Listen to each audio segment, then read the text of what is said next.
opening words. I want to welcome, first of all, our elders who are here to join us in this meeting. We'll talk about our Big Mop Summer. I want to welcome our guests too. Tom from Bianchi. Also, Mr. Novadich from Sub-Chief McMullen and her two assistants. Her assistants. Two shadows. Who have always been with us in our deliberations, discussions, and everybody else that is here. I want to welcome also Chief Scott Martin, Councillor Kathy Martin from LMG, Councillor Jack Media from LMG also. How can I forget? Sky Metallic from LNG. It's nice to have you here. I mean, it's going to be, discussions are going to be interesting based on what's been happening in the last few decades in relation to what Canada has been trying to do in assimilating our people into Canadian society. As we all know, there's different things that have been happening within Canada and AFN in regards to the passing of certain acts or bills, and we have our documents, position papers in regards to what they've been negotiating, and basically it's going to be what Canada's Trudeau's vision, and what Harper also, and to go back as far back as Chrétien. It's been with the white paper policy and so forth, it's been about assimilation, total assimilation, and ridding the Indian problem within Canada. Those are the words of John A. MacDonald, first Premier, and that's been the ongoing agenda from his administration up till now. It's subtle now. It's not so how would you say open as racist as John A. MacDonald. How he used to describe our people, and that's what I want to talk about here. I have some quotes from him, also from Duncan Campbell Scott. But basically, we've been working on this since 2018. We adopted our document titled Declaration of our 7th District Gespegawagi Sovereignty. And basically, that document was just to inform Canada and the provinces that our territory, our district territory, is still unceded. Our treaty rights, peace and friendship treaty rights affirm that. The 1763 proclamation also affirmed that. And then there's different court cases that have been won that affirm that we still have those rights. Those rights are pretty strong. The recent example is the chief of Skanopa, not Skanopa, Vigachik, some fishermen, I guess, won something in court that they had their case was the rights affirmed, right? Yeah. And that's a good thing, because we need to look at that. What Canada is proposing is basically, eroding, in most cases, our peace and friendship treaties, and they're doing that in certain ways. That started back in 1993 when they first introduced the Comprehensive and Land Claims and Self-Government Package. Basically, that was one package, and what that meant was Canada was willing to pay whatever amount of money for the whole district. Let's just talk about the 7th District for now. And that was criticized by the, I remember reading a report from the UN Special Rapporteur that comes every 5 years in Canada to do a report card on Canada, how it's dealing with its indigenous people. In that report, he said Canada is being underhanded by using money, you know, to negotiate the recognition of our, not only our treaty rights, but they should be recognizing us as equals. You know, not one up there, because they said what Canada should be doing is, in terms of natural resources and land base, it should be recognizing we're still the title holders. We haven't ceded it. And like you, Chief, and Chief from Bigache, you know, you've traveled around the country, and basically, the bottom line is Canada does not have title or the provinces to our territories. None. They don't have it.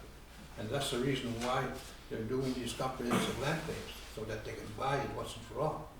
But along with that, over the decades, they've also been coming up with this Bill C-15, Canada, First Nation land management. When you put that all together, and I'm sure you've heard it at your AFN assemblies, what they're trying to do is basically package everything and give us the money for self-governance, but they don't mention the taxation part. And I know that taxation part has been there since the 90s, early 90s, and that's been headed by Randy Jules. He's always been pushing that taxation. Oh, you know, it's good for us, good for us. You know, if we can create revenues from that taxation, well, yeah, it's good for him to say that, but not everybody is as rich as Manny Jules. You know, he's been Canada's darling for decades.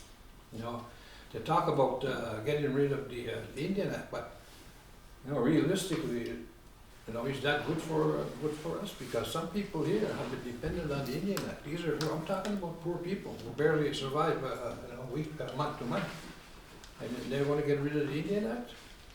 What about them? What's going to happen to them? And not only that, but getting down to what this shirt says. I would think about the next 7 generations. And that's what we've been about. You know, when we revived our traditional district governing system in 1990, that was the #1 issue with us, for protection. The protection of our 7 district homelands and natural resources, because those are our children's birthright. It's not ours. Not ours to negotiate with anybody. Canada or the provinces, it's theirs. And we have to do the same thing what our ancestors did for us 7 generations ago. That, if they didn't negotiate the treaties like they did, we wouldn't be sitting here and talking about this issue. We probably would have been a community, you know, that's been absorbed into John A. Macdonald's racist view back in the 1800s. But no, they made sure when they negotiated those treaties that not an inch of the districts were going to be ceded, sold to the king, and the king recognized that. He recognized that through the 1763 Road Proclamation. When he wrote the proclamation, he specifically told the squatters and the colonizers, the lords of trades that started raping our homelands, the natural resources, you're not supposed to do that. You know, if the Indians, and I use the term Indians because that's what the wording is, you know, from those historical documents. If the Indians start, you know, making war against us, because they weren't that strong that time, the British weren't that strong. They said, we can't do that. So he issued the proclamation telling the governors, hey, you know, if these people got a home. So governors basically said, and lords of trade said, hell, you're over there, you're across the ocean. Why the hell should we listen to you? You know, we're here. And that's what gradually happened, 17, 18, 1900s. So what we did back in 2018, we looked at how can we try to put the brakes on this, what Canada's trying to do. And, you know, we talked about this, we deliberated months, until we came up with a strategy that the only thing we can do, as the traditional tribal system is, since we're not recognized by the Indian Act, in some cases, back then it was the Band Council, Chief and Council never recognized us, and that's a fact. But I can say that the chief here, sitting here, Scott Martin, did recognize us even before it became chief, because the signing paper on the back of this declaration, there was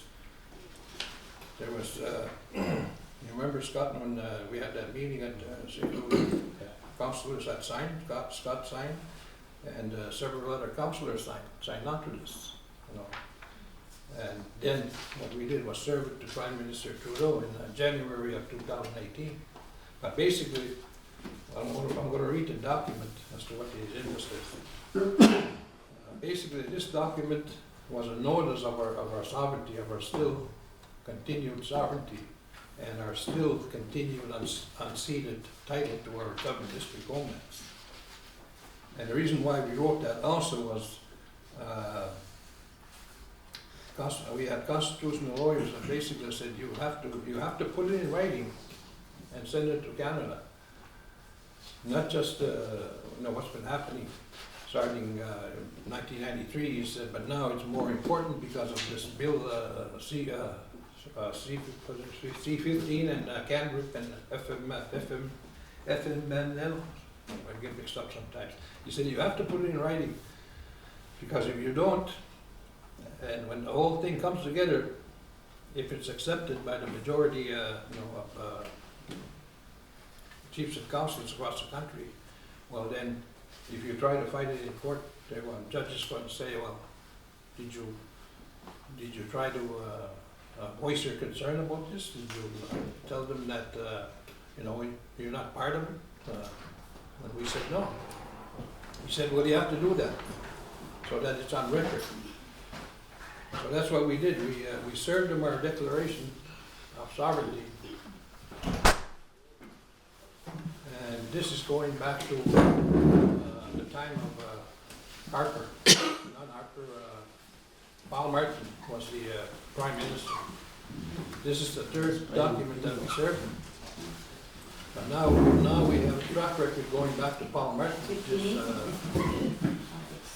you're talking over decades of recorded history, and we never consented to having any of our territory being sold or natural resources to Canada. And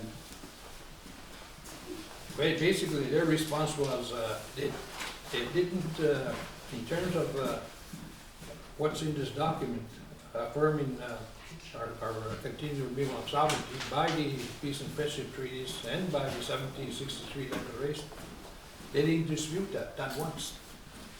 All they did was the usual letter, when you send a letter to the Prime Minister saying, well, we passed it on to Trudeau's or Harper's or Paul Martin's underlings who handle the correspondence, and say, oh yes, we've read it, for one send it up to, but not once have they disputed our Mi'kmaq sovereignty, because they can't. Like the court case you had, Chief. They can't. If they would have kept fighting your fishermen, they knew they were going to lose.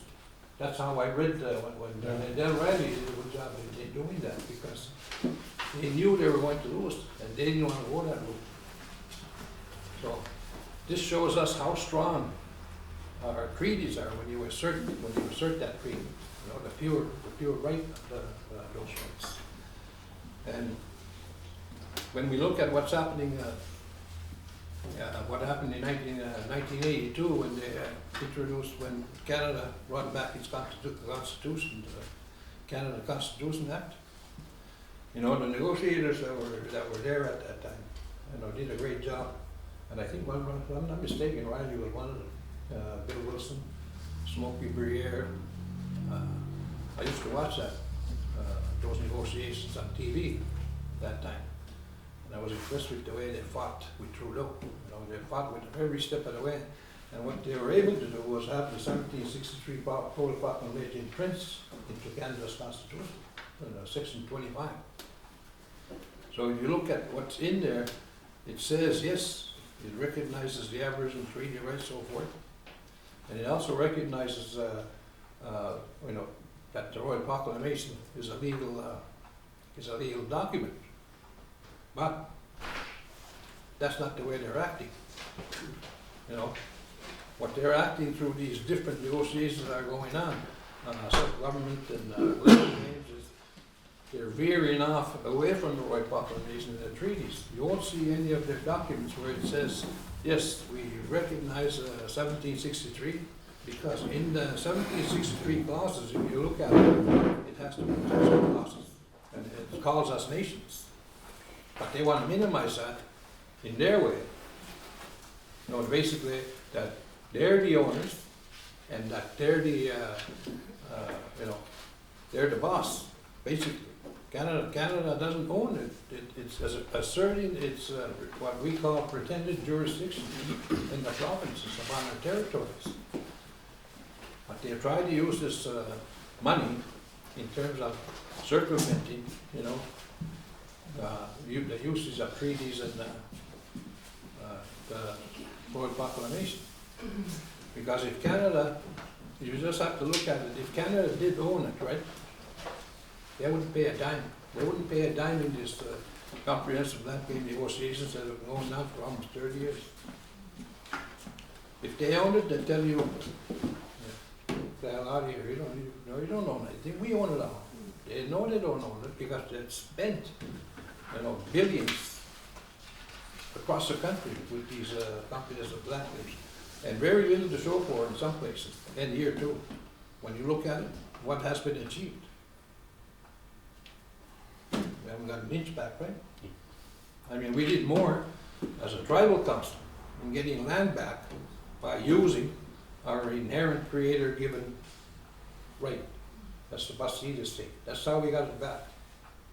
We challenged his clouded deed, signed a permit, that's the district chief, not ordering, but telling that time it was Donnie Germain, Kenny Mitchell, to take that sand from his so-called land, and that's what started the whole case.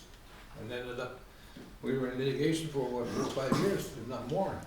And eventually he quit because he knew that if he kept going, we were going to win based on ceded title. We were still the owner. He stole it, and the documents proved that he stole it. So basically, that's what we've been doing, and what we've been doing is mostly it's not for us. It's for us. It means our children, their children, and the 7 generations to come. Because if we don't do that, what's going to happen? What's going to happen with what's going on now? Because they're looking at what they call the 4th order of government. That's basically just municipal. And that falls in line exactly what John A. MacDonald, which I'll read later on in my other document, that's titled 10 quotes John A. MacDonald made of negotiations. It's in there. It's in there. What he wanted to see was the total eradication, not just our tribal systems, but everybody. Bring everybody into Canada and get rid of the Indian Act because it cost them money. And it hasn't changed really. When you look at it, Trudeau, Martin and Harper and Trudeau are just doing it, and it started with Pierre Trudeau in but he got stopped, 1981. But that's what they're doing, in a very subtle way. They're not saying what John A. MacDonald was openly saying, that we're savages. That's the words, that's the term he was using. And that we were a problem. But I'll get into that when I start reading. Right now, I'm going to read the Declaration of Sovereignty, our sovereignty that was adopted January 18th. And by the way, the signatories were not only the states here. There was over 300 people that signed here in this document, plus another 200 in Indian book and Bilbo. So they understood it. When they read it, they understood it. nobody can deny that we're not the title holders of our territories. If you do, well then, there's something wrong with you. But that happened. Realistically, that happened, because in 1997, I was challenged about our tribal system and my position that I got through the families when we revived our 7th district tribal system.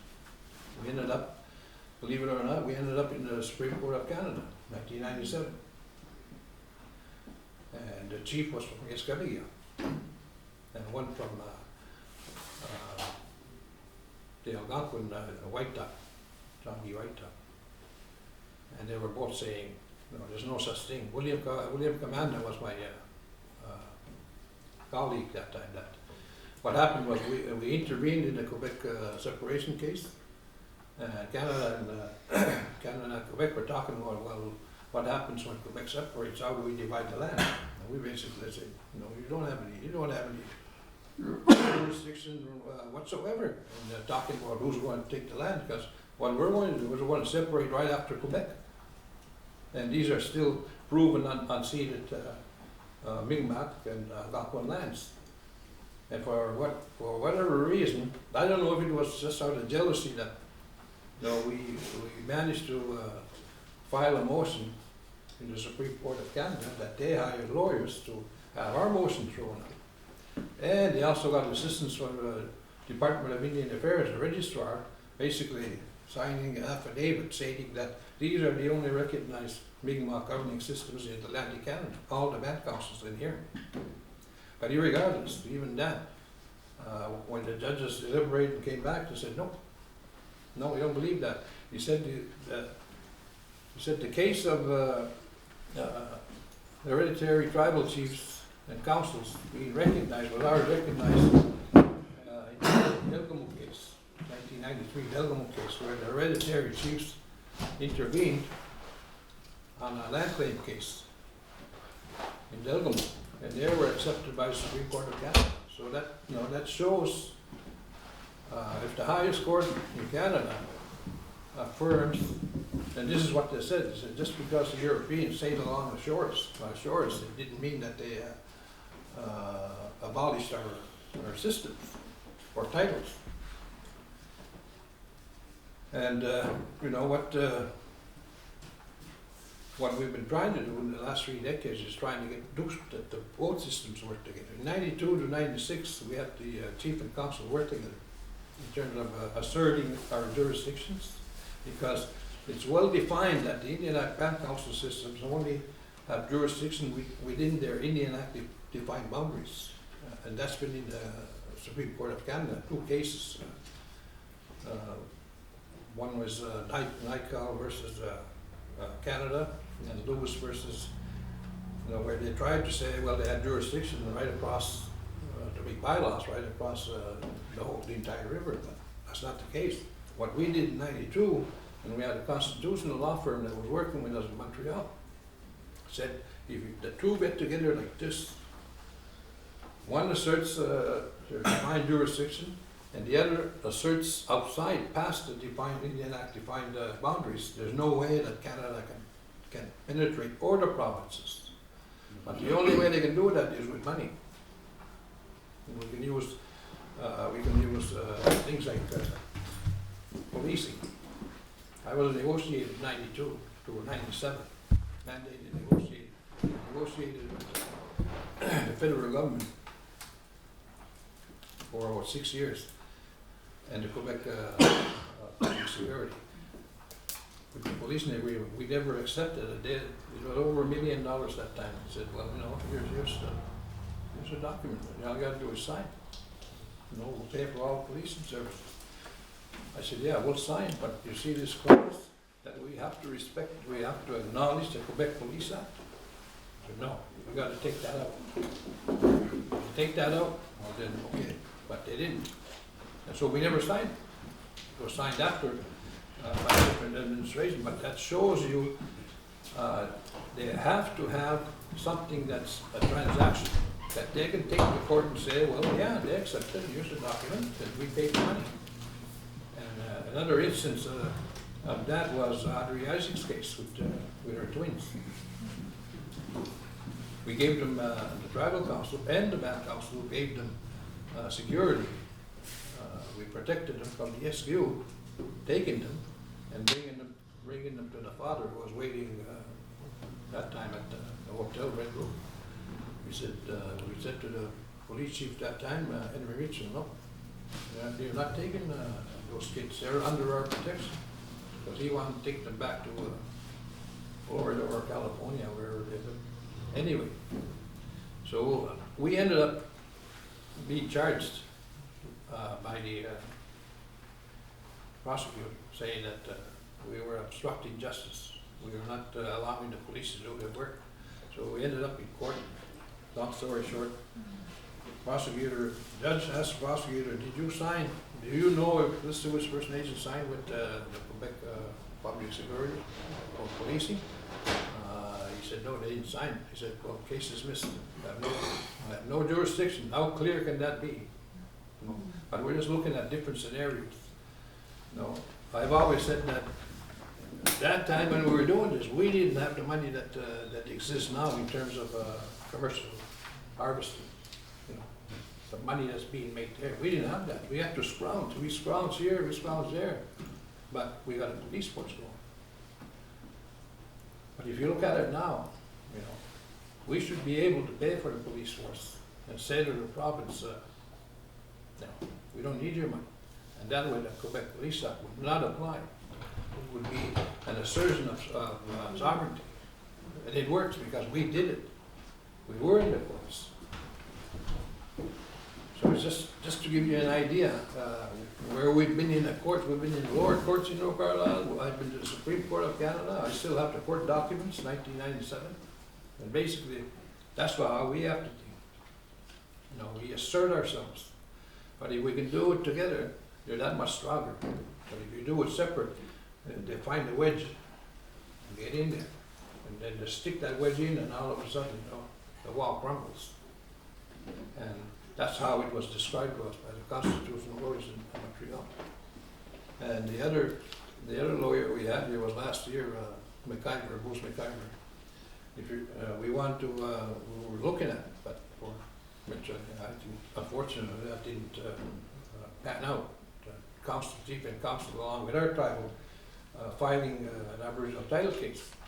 And he explained to us in detail, if you're going to do it together.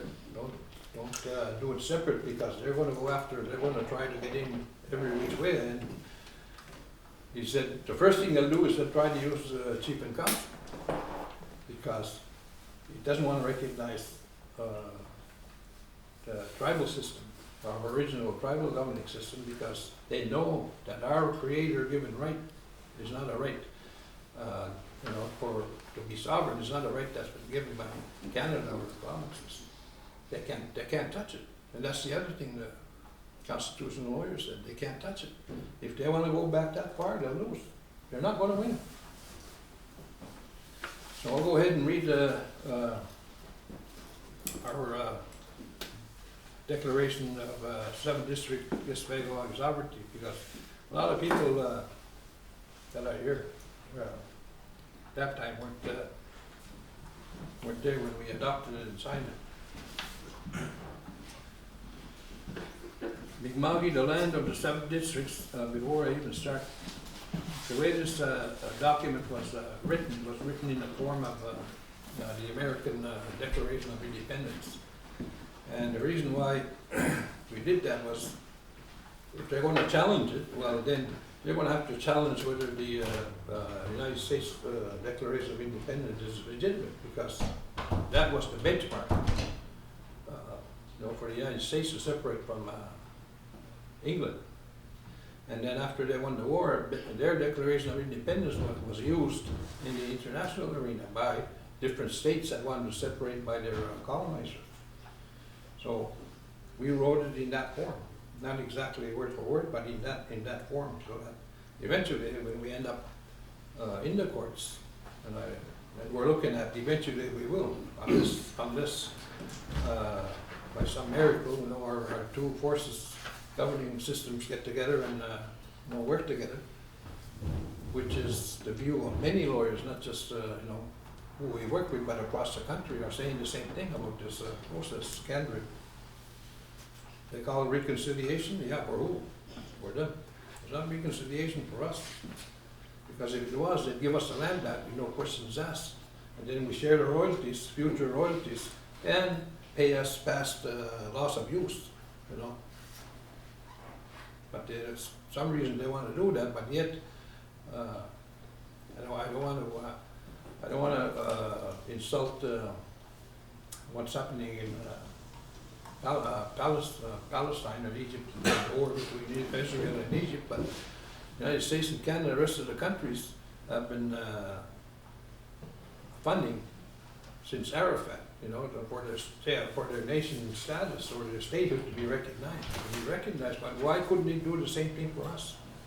You know, we are nations because the treaties affirm that. And in mind, when I read this, I'm going to read a study that was done by the United Nations, where they studied whether the treaties were valid when they were being made, and were they done between nation to nation, and they validated that they were. The British knew who they were signing with our ancestors. They knew they were signing with nations because they don't take, no country takes signing a treaty frivolous or lightly. It's got to be nation to nation. Mi'kma'ki, the land of 7 districts, is where the Mi'kmaq people were born, on which it became, and for which it continues to exist even to this day. Mi'kmaq people for centuries ensured for themselves an everlasting union between its people, its lands, and its traditions.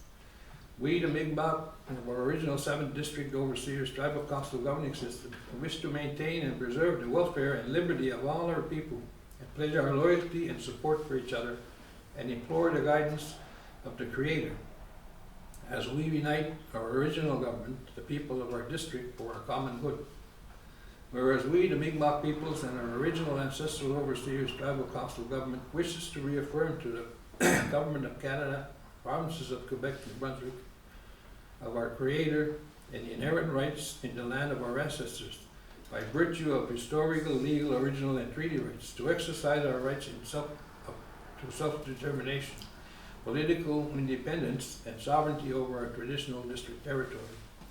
This declaration is not intended to dissolve a mutual historical nation relationship that has long existed between our 7 independent sovereign districts and England, established when the peace and friendship treaties were negotiated and signed by our ancestral district chiefs in 1752, 1760, 61, 1776, and 1779. I mentioned here 1776 because we also signed a treaty called the Watertown Treaty of Alliance with the United States. At that time, there was only 13 states. And that was signed nation to nation because I was in touch with the Watertown Historical Society about the question whether it was a treaty signed between the United States and Mi'kmaq and the Maliseet were signed as nations, and it was verified through the Library of Congress, and it was. And leading up to the current relationship with Canada, rather, this declaration is meant to reaffirm and redefine our future relationship with Canada as a nation-to-nation basis. This historical nation-to-nation relationship, established during the signing of our peace and friendship treaties in the 1700s by our ancestral 7 district chiefs, were further recognized and ratified when on April 17, 1982, Queen Elizabeth and the Prime Minister Elliott Trudeau signed Canada's proclamation of the Constitution. Section 35(1), the existing Aboriginal and treaty rights of the Aboriginal peoples of Canada are hereby recognized and affirmed.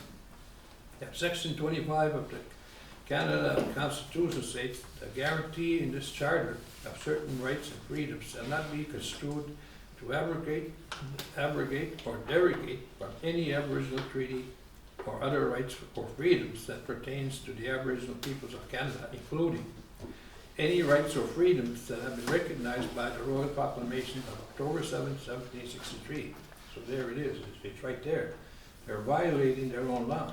And this law has never been repealed. It was called back then imperial law when the king enacted the imperial law. Only the king can repeal it. But instead, it's in the Constitution. But do they have that in their land claim documents? And no, they don't have that. You know, it's basically, they're just saying, we're the boss, we'll tell you how much we're going to give you, but you got to jump through the hoops that we want.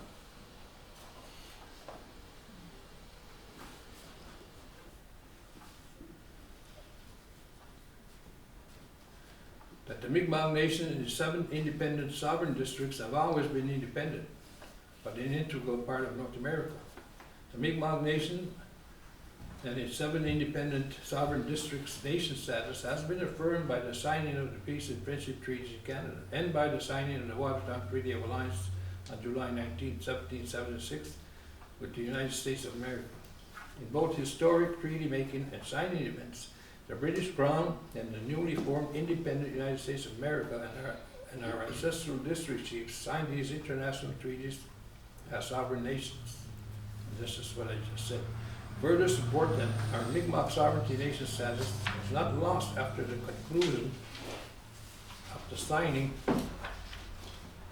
of our peace and friendship treaties in 1752, 1760, 61, and 1779. And the signing of the Watertown Treaty of Alliance, 1776, was affirmed by the UN studies and treaties, agreements, and other constructive arrangements between states and indigenous populations in the final report by the UN Special Rapporteur Miguel Alfonso Martinez on June 22, 1999.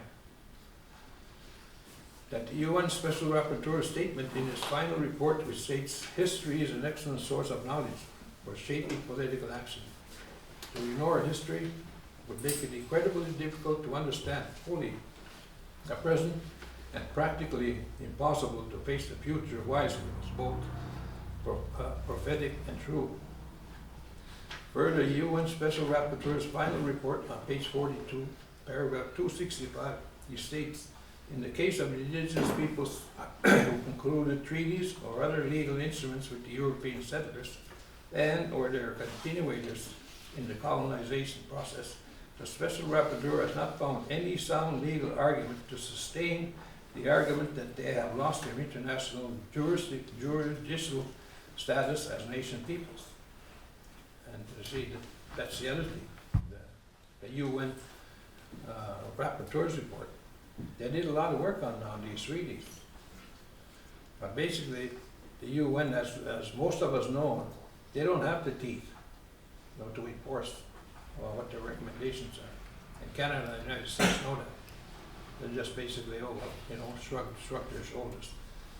But they get away with it because what they're doing just remains in Canada. It's very seldom taken out of the country except for the indigenous groups that worked the last 3 decades on UNDRIP. But even when that was adopted by 144 countries or so, Canada took it and water, you know, tried to water it down to mere, you know, just mere agreements. So that's been the how do you say their strategy.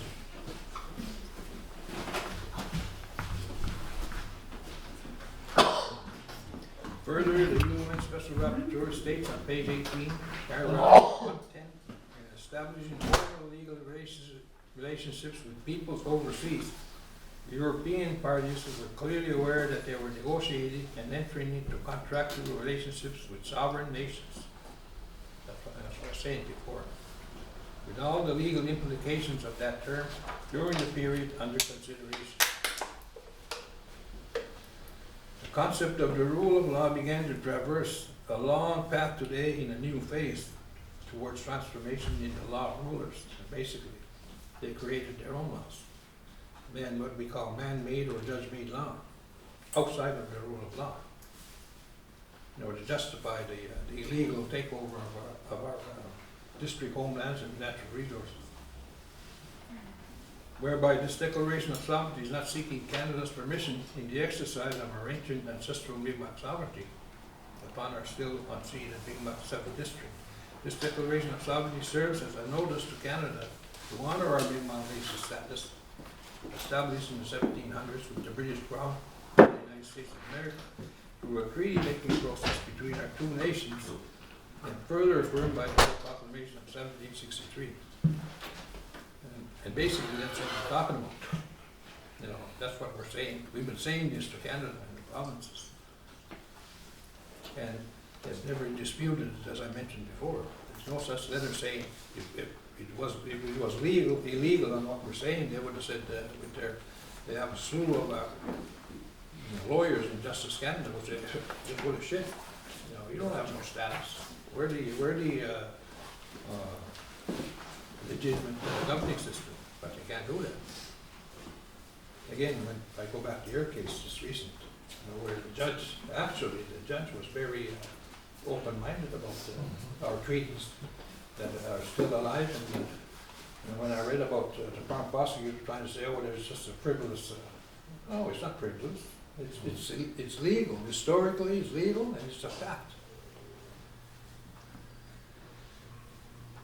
That Canada stopped its so-called nation-to-nation indigenous rights framework negotiations with the Assembly of First Nations.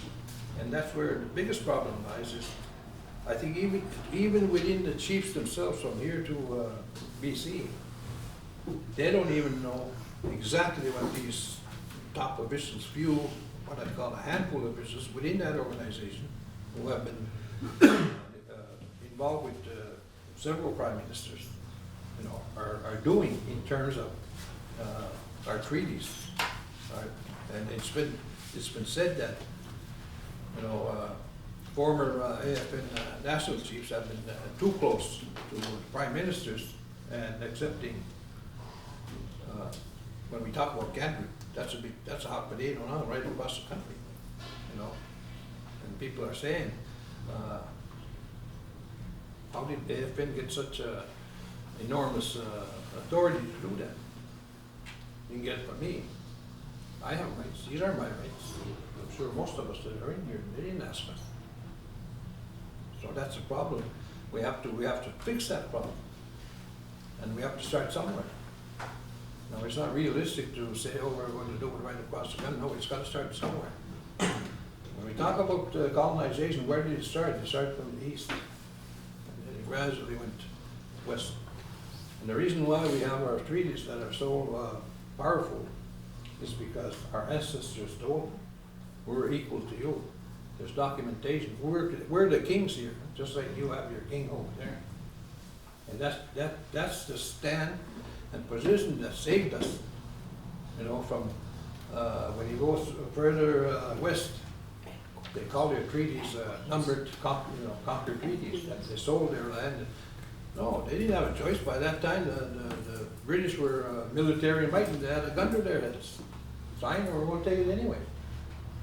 You know.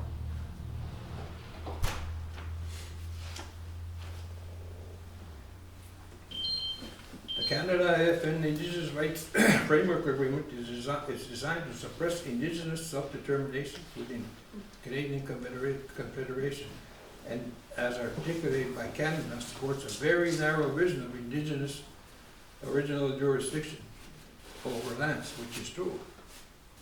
Resources and self-determination, which is confirmed by Canada's view that the Indigenous nations will be the fourth order of government in Canada, below the third order of governments, which are municipalities. Now, when we look at that, you know, realistically, if we look at our communities, we've been a municipality under the municipality since 1983, right? Yeah, somewhat.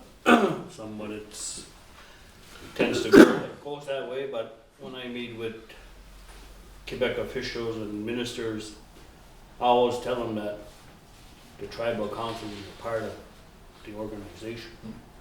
And I explained to them too that that's why we wanted to even go as far as putting a camp in Kedgewood and have the tribal council look after it or place it wherever they wanted, and we would have our rangers to patrol it so that we show that it's our jurisdiction.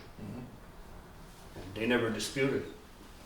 So when you say work together, I always make sure that this District 7 is recognized by other government officials. Even the lawyers, when we negotiate with other people, for anything like the land code or whatever, they say that you guys should be involved in this process. And we always say, reach out to them because of the fact that you are already recognized, like I told that to Chief John Martin at a meeting at the CEC concerning the delegation of the ground of the council there, District 7. At first he was saying, well, we don't see it in our eyes that they exist. And I told him, well, the courts do. Yeah, exactly. So when you have the courts recognizing the 7th district, that talks a lot. So all the government's officials know. Yeah. So whether we go to any negotiation, we always mention that, yes, we're the elected official, but you also have to involve the treaties that you keep talking about. And they know that the treaties are stronger than an agreement. So that's why when you have all these agreements, we always refer back to that Article 35 under the Constitution to make sure you recognize our rights. So we don't sign anything without protecting our rights. So when people say you're going into a municipality, well, some people can dispute it, and some people can say, no, we're making sure that all your rights are protected. Because if we don't sign that, and that's out of that clause, we don't have a leg to stand on to say you're infringing on our rights. You're infringing on our opportunity for self-determination, economic development. So that's why those clauses are always in there to protect the First Nations of this community. And like we even say, why don't we even have it go further for our people that are not even in the community, because they are a band member and they have rights that cannot be taken away. You're given those rights, you should be able to exercise those rights. So. Well, I think we can go further, and I've been fighting this designation of us being under Quebec municipality ever since I learned about the 1983 decree that the province of Quebec issued, bringing us into that. Because if we look now, they're sending, every time they have elections, they're sending me their voting. No, we can't. I agree with that, and even Cross Point, just to go on that matter, the mayor in Cross Point and his council want us to withdraw because they say we shouldn't belong there. Yeah, exactly. But then we stop and think, you know, why not make them uncomfortable? Yeah, but there's because a danger. of the fact, I know there's a danger for them, and there's a danger for us, but what is the danger? So we won't do anything before we go to the community. So if the community is saying pull out from Point de la Croix, I have no problem with it. It's coming from the people, so they can't come back and say. Yeah, but do the people understand that once you vote, Yeah. it comes back to, well, they want to tell you, well, you voted, therefore, you're part of that municipality. Yeah. You know, you're giving up your original creator-given authority, sovereignty. But I was going to say, what we have to do together as two governing systems here, right? Okay, we send a notice to the government of Quebec, which I have as a tribal district council. Hey, all families here. Anyways, so what we do is we sign this document. We sign this document basically having the arguments that are contained. This is the document that they have to see. And you know what? You're not going to like it. You know and I know. I've been a politician since 1983, on and on. But it has to be in writing, because if we don't put it in writing, well then the status quo remains. I totally agree. Well, Yeah. you have 1, 2, 3, 4 councils. You almost have like a quorum here, so Yeah. the council would already know it. So Yeah. next time we have a meeting in the near future, we can bring it to council to see if the will of the council is to join in forces with your letter, say to remove us from your municipality Yeah. list and make sure that it's not, And by doing that, we put our notice forward, just like we said before, Captain. In regards to Canbrip and all this, at least it's in there, and when the time comes, if we're involved in any litigation, we can say, here it is. We agree, and I want to add to that, Gary, with all this, with that, because you mentioned it here with the First Nation Land Management Act. It looks all glossy and all glory, and this with it and you can do that with it.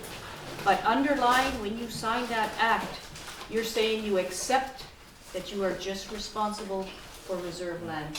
Your traditional territory is not recognized in that Land Management Act. On top of that, it is a ploy of the federal government because they offer these big multi-million-dollar projects to the communities. They say, you can get it if you sign this Land Management Act. Because with this Land Management Act, again, it's always been the federal government's mission to eradicate us and to take control of the lands. So it's, we have to look at what's attached to that Land Management Act. So there's parameters around it, saying, okay, if you sign this act, the federal government absolves itself of all responsibility should a natural disaster occur. We had flooding not too long ago. The federal government had to help. So if we find pollution under the soil, okay, the federal government has to help. But if we sign this Land Management Act, there's a clause in there that says, it's your problem right now. It's your problem. And on top of that, the biggest loss is that we accept that we are just solely responsible for this little piece of land that the federal government said, this is your reserve, this is the lands you can manage. Well, you know what? We can manage it anyway within the structure of the Indian Act. So what is the real purpose to sign the Land Management Act? Usually, it's the carrot in front of the federal government, with their carrot saying, you want that multi-billion-dollar project? Sign this act. But it has all those underlying layers. So we have to really look at what are we signing. And again, like Chief Scott said and Tribal Chief Gary said, we have to work together to ensure that they recognize the traditional territory, the tribal council. We work together, then they don't have a leg to stand on. Yeah. If we sign a Land Management Act, years to come, they can say, you guys agreed in 24 that you guys are happy with just... But the Land Management Act is a long way before even being signed because there's so much work to be done. And a lot of chiefs that we talk to, they have their guard up because they know what's going on. Mm-hmm. The government's been trying to assimilate First Nations, some communities that, like when you mention the word taxation, they don't mind that. I told them one time when they said you should charge your people taxes, I said, well, they'll kill me by the end of the week if I start charging them taxes. We fought all our life to be tax exempt. And I still fight with them saying that why should if I can go to Moncton and buy something, use my tax card to be tax exempt, I can't even cross the bridge without being delivered. There's a problem there. I mean, you can go to Ottawa, Montreal, Nova Scotia, here's my van card. Oh, no problem, tax exempt. Go to Campbellton, well, you gotta take a taxi, call a delivery. So these are the things that we fight too, and I always fight for the best interest of the community. When I talk about taxes, our elders are on fixed incomes. You think they can afford a tax every time they go shopping?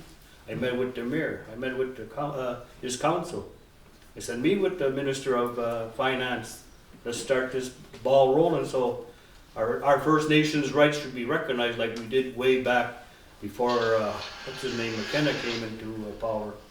He's the one that said, charge some tax if it has to be delivered to the reserve. When all these years prior, you just showed your Indian card and you were taxed. What we can do, and I always said this, and it's already been proven in court, like I said, Supreme Court cases on defined jurisdictions of land councils versus the ancestral governing system. And we've always been on record. Canada knows who we are because we fought Bastille, right? Together, we fought that together. And there's a parallel process. When we had our lawyer, I don't know if you remember him, Bruce Clark, the activist. He's not Native, but he's been an activist for Native sovereignty, and that's what he said. He said the key is to have these two governing systems work together. And I'll use an example. When we talked about filing the Aboriginal title case in the courts, and even Chief with you, because you're part of the district too, right up to Skinnawogan, and then the Mayor Massey, you file an Aboriginal title case, and then the two governing systems, as he said, and I could share again with different people the documents, when he came here, it was right here that he was presenting also to your chief of council. The two work together, there's no way for Canada to drive that wedgie, and that it brings them down to that level where they're up here, like they're the owners. It brings them down to equal level, because they got two governing systems they gotta deal with. Not just the Indian Act created the band councils, but they have to deal with the other side too. And that's what we were saying. Filing an Aboriginal title case is just a brief statement of claim. But we have to negotiate. We don't have the money, as you know, but we have the money, but we don't have it on hand because most of the commercial own source monies belong to us, belongs to everybody. So we should have a say in some way how that money should be put towards fighting the government in terms of our continued Aboriginal title. And when you do that, then he said, it's not just talking about, we'll allow you to take this certain amount of fish or wood and all that. It brings them down to equal level as to a partnership. And when we talk about partnership, we can tell them, listen, we're willing to coexist, but not to the point where you're in control of that tap, you know? You determine what we can take. This is our territory. And then if we go about it that way, we can push that. We don't have a problem because we don't receive any dime from federal or provincial governments, and we can say whatever we want to say. You know, they can't hurt us.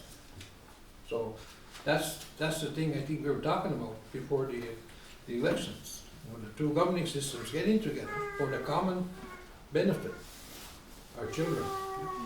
The children are the ones that we have to think of. We don't think about ourselves. You know, I'm 70 years old, and Creator willing, I can live another 10, 15 years, but I have to use that 10 years to try to, to come up with something like our ancestors did, that we can ensure our children, grandchildren, that we're going to fight for your 7th generation, right? I mean, I don't want them down the road saying, if this can grip and FM land management, that goes through Bill C-15, and coming up to you and saying, well, geez, Grandpa, why did you do anything about this? I totally agree, and that's why I always. Yeah, and I'm glad you're here. I always stress that to the council that we're here for a future generation. Yeah. And you should be thinking of the kids that are coming up, the grandchildren. Yeah. So that's why I always take a stand when we do what we with the government, that I look for the future of the community. I don't want it to be called a municipality, I don't want it to be taxed, I don't want it to be, all these things that they try to negotiate with me, and I just tell them, look, you're wasting your time because I ain't gonna tax my kids. I used to do that. I used to tell the governing, whether it's fisheries, billionaires up there, and you're negotiating right there looking at me. I said, when you look at me, don't look at me. I don't have the authority to take the money in any way. You look at me as if there was 500 of my people in the back of me. Because they're the ones that give me the authority to be here. Thank you for inviting me here. I mean, I know I haven't met, which is, I think, last year. But, I'm always, like I said, I want to thank you for inviting me here, and I want to thank that Chief Jake showed up, and the elders. More than happy to be here, that's for sure. Yeah. But I do, if you hear anything on the street that we're not working with the 7th district, we always try to involve you with any negotiation, whether with MMS, even their lawyer says you always have to include them. And that's what we always do, make sure that the 7th district is notified. If there's any meetings, invite them.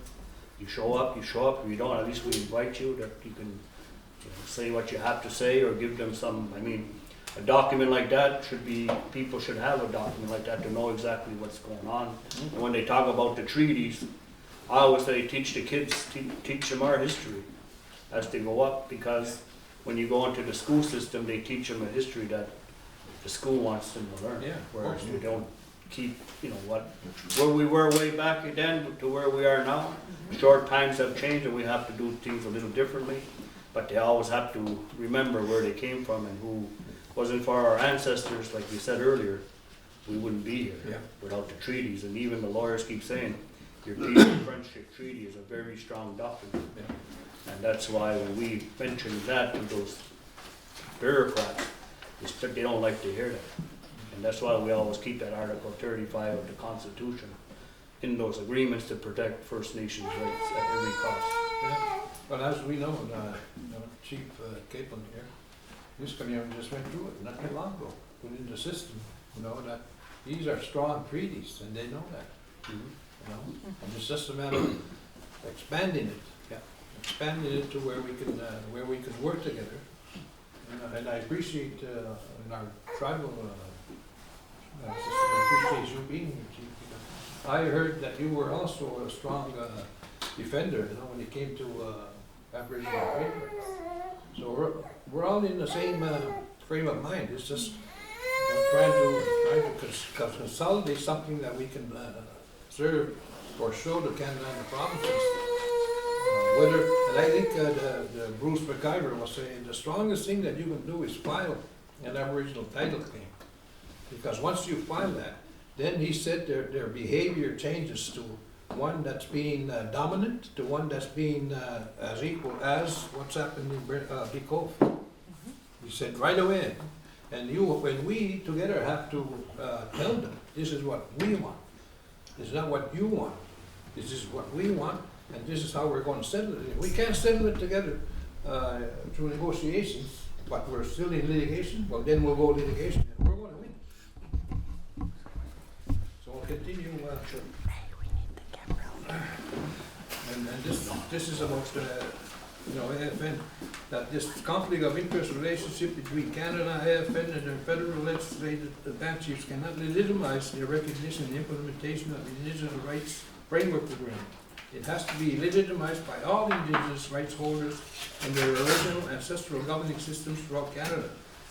With no consent was ever asked for by Canada or AFN to enter into these discussions on self-government and national settlements, and would not meet the criteria required under the law contracts. Canada must honor the historical nation-to-nation treaty partnership established in the 1700s by acknowledging that any land claims for self-government negotiations must be held with our Mi'kmaq sovereign districts, overseers, tribal council, and its people, who are the original collective title holders of our lands and treaty rights, with our position being that our original unceded lands are not for sale, and our peace and friendship treaties remain intact. This is what you just said, and I'm glad that we're going towards that, working together. We're more than willing to do that also. So we're encouraged by that. Therefore, to establish a renewed nation-to-nation relationship with Canada, it must be one that understands and recognizes our Mi'kmaq nation status established during the treaty-making process in the 1700s with the British Crown. A partnership that is based on the recognition of our 7th District Gespegawagi original title to our unceded lands and resources and our original treaty rights. In our inherent land, which we as the Mi'kmaq people have occupied since time immemorial, we are sending notice to Canada, provinces, Quebec, and New Brunswick that our original ancestral 7th District governing body, known as the 7th District Overseers Tribal Council, is the original Mi'kmaq governing body of our Mi'kmaq peoples in Gespegawagi. With our hearts and minds now renewed by the declaration of our district sovereignty and these reflections, we most solemnly declare before our Creator, our ancestors, and our people, and our future generations to come, that we are free and sovereign peoples. Therefore, our 7th District Overseers Tribal Council recognizes and proclaims in the presence and under the protection of all our relations and of the great Creator the following rights of its peoples. Articles 1. That all Mi'kmaq women and men are by nature equally free and independent, and have certain equal inherent collective rights, of which, when they enter into the Mi'kmaq nation, they cannot by any compact deprive or divest their prosperity, namely the enjoyment of life, liberty, and happiness. And these are the clauses that are contained in the United States Declaration of Independence.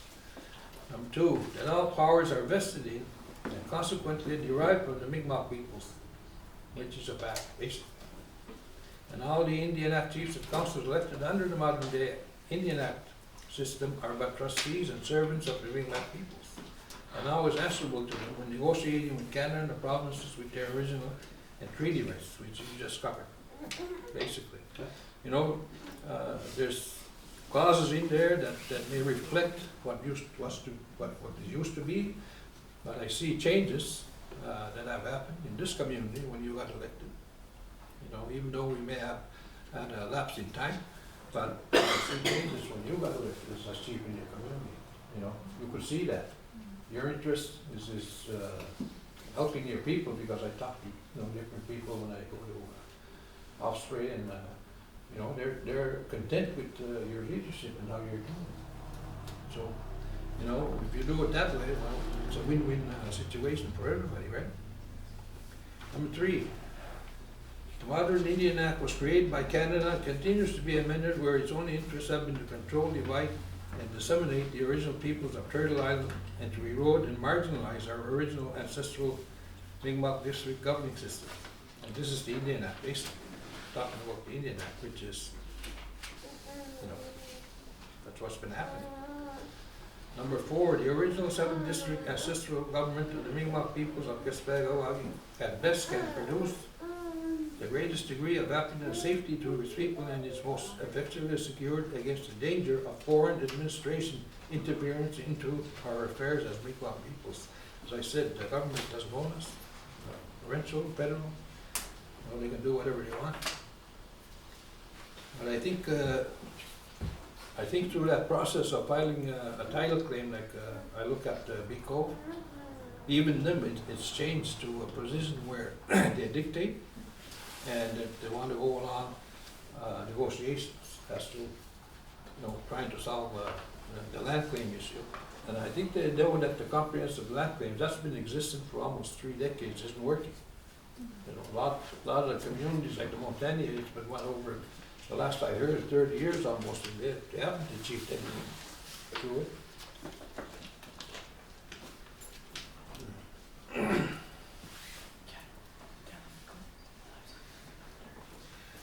That whatever government shall be found inadequate or contrary to these purposes, our people of the 7th District Gespegawagi have been endowed by our Creator an irrefutable, inalienable, and inherent right to reform, alter, or abolish. In this case, we're looking at reform. Number 5, the principle of all sovereignty resides essentially within the 7 independent sovereign districts and the Mi'kmaq people that it represents. Number 6, the Mi'kmaq people have a right to their original ancestral governments, and therefore that no government separate from or independent of 7 independent sovereign districts ought to be erected, supported, or established without the consent of the people. 7, that the appointing of members to serve as representatives in our 7th district overseas tribal council were brought forth in a public assembly and were appointed by the several families of our territory as the custom of our ancestors in appointing their spokespersons to their time.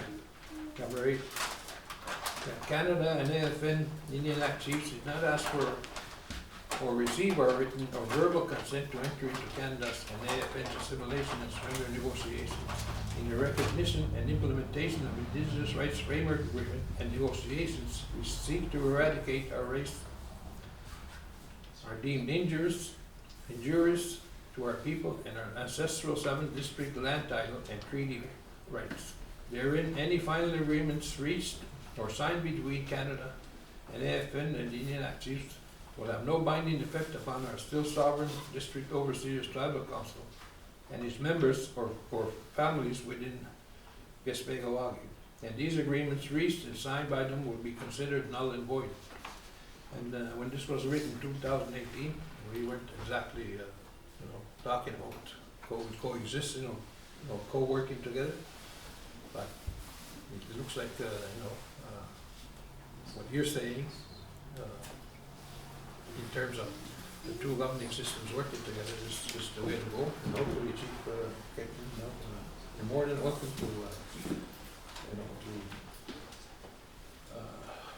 open dialogue if you want with our governing system in the future. future, if you choose to do so, because your community is part of our district. Gespegawagi also too.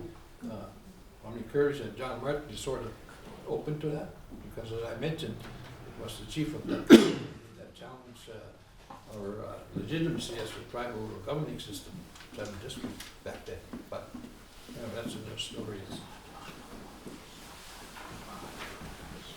As a free and independent Mi'kmaq peoples, we are the holders of our individual and collective rights to our homelands, resources, original and treaty rights. We have a right to require of every Indian council official and their agents an account of all political and administrative actions when negotiating with our Creator, given rights of Canada and the province for the surrender of our district homeland titles and original and treaty rights.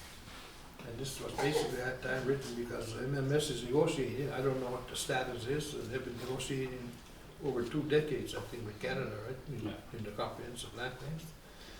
I think I keep asking them to make a presentation to the community exactly what they're working on. yeah, You know, I said, because people want to know. Even some of our council members want to know exactly where we stand with these comprehensive claims. Or, you know, because I'm asked that a lot of questions like, what are they working on? What are they doing? So, and I keep telling them, well, I think they're starting to go off path of what they were originally mandated to do was for comprehensive land claims, find artifacts, find information that, you know, this was our territory, and then we can have a stronger case in court. So, yeah. but you know, we had one chief that resigned last month or earlier this month, well, February, we're in March now. The Gaspé chief resigned his position, so right now there's only 2 chiefs that really sit at the table at the MMS. So, I didn't know that. Terry Shaw resigned a few weeks back for whatever reasons. I just told him whatever reasons you're resigning is your. Yeah. I respect your decision, but it leaves us in limbo because the organizations consist of 3 chiefs. There's a chief's executive committee. Yeah.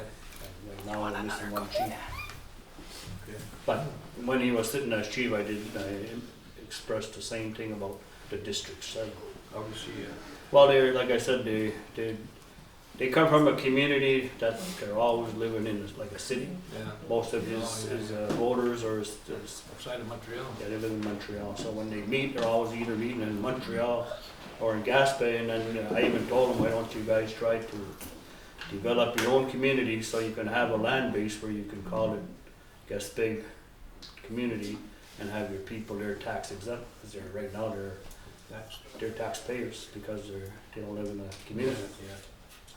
So, but he did resign, and then their election is only in August. So right now he has 3 councillors sharing his duties as a chief. But well, the government's meeting with them because they're council members. Yeah.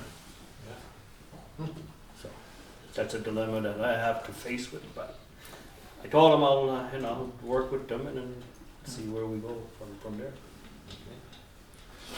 Okay, number 10, no one shall be disquieted on account of her or his opinion, including religious, political, or matters of interest, provided their manifestation does not disturb the Mi'kmaq people's order. 11, whereby we, the Mi'kmaq peoples of Gespegawagi, declare to all nations and all people, indigenous or non-indigenous, that we are united in our defense and support of our inherent ancestral, original, and treaty rights. As we come under one protection, we must strive for a common goal. These common interests and set forth within the declaration of our district sovereignty will once again renew our faith, restore our sacred trust, and reestablish our sacred alliance between ourselves as Mi'kmaq people, as it existed during the time of our ancestors. I think we covered that in our discussions, and that's really our goal. We haven't given up on that. We, therefore, the representatives of the sovereign 7 districts, overseers, tribal councils, assembled, do in the name and by the authority of our Mi'kmaq peoples of our 7th district, Gespegawagi, do solemnly publish and declare that our sovereign 7th district is and of right ought to be free and independent, and as a free and independent district have full power to defend our homelands, conclude peace, contract alliances, establish commerce, create our membership laws, and do all our acts and things which independent districts have done before the arrival of the newcomers. Treaties concluded and signed by our 7 district chiefs with the British Crown in 1752, 1760, 61, 79, and the United States of America in the 1776 Watertown Treaty of Alliance, signed by our ancestral district chief, our ancestral district chief at the time, his name was Sabatis, either Nidapkobi or Noktogobi. He was there in Watertown, July 19th, and he signed on behalf of the district to go help fight with George Washington. So therefore, it's our belief that the United States, after winning the war, it should have provided the same alliance obligation as we provided to them, instead to turn their backs and slap that international border without our Maliseet and Mi'kmaq nations, which is the maritime main New Brunswick border. It turned our back on us, but yet the treaty that was signed was historically legitimate. And that eventually, that's why another member who's not here, Ray Morrison, and I, on the 15th of February, we're in Boston and met with what they call survival and cultural and survival group in Cambridge, Massachusetts. And they have offices around the world, helping indigenous people be recognized as equals to their colonizing states. We had a very good meeting, which I'll talk about later. And we went with the Boston Indian Council also, informing that alliance also to not just do it here, but also do it on the other side, because the United States has treaty obligations that are owed to us, because when they won the war, all these British loyalists ran back to Nova Scotia, New Brunswick, and here. Bastille was one of them, and Van Fraser, and all these people. When they became military might, that's how they started stealing our district homelands with a vengeance, because they knew we supported George Washington.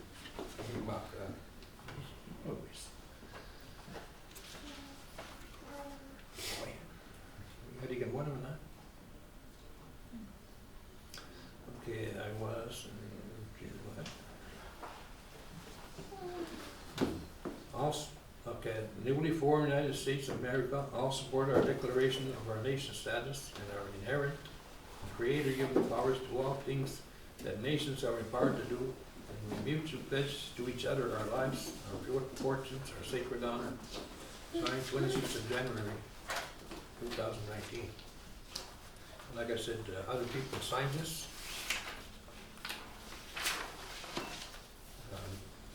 Millbrook, Millbrook, not Millbrook.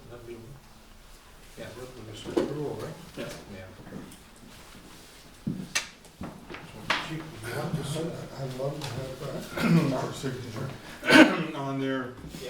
Yeah, first of all, I want to thank you too, Gary, for giving me this opportunity. It's actually an honor to be here today in Gespegawagi. I hear you guys like to fight the government, and I like that as well, I always believed in the 7th district, and I tell our council that all the time, that we're part of the 7th district.